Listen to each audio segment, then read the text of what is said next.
So guys, nilinisan niya muna nila. Yan.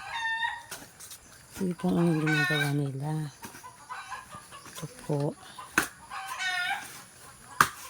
Ito yung ang ginagawa nila. Yan.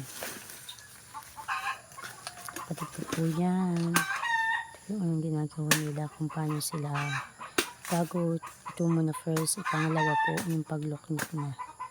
Yan na po. Ayan.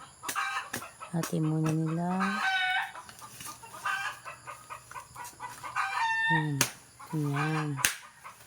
Hati muna nila guys. Supportan nyo po ang aking YouTube live. I-upload ko po ito. Kapatid ko po yan guys. Ang galing nga diba?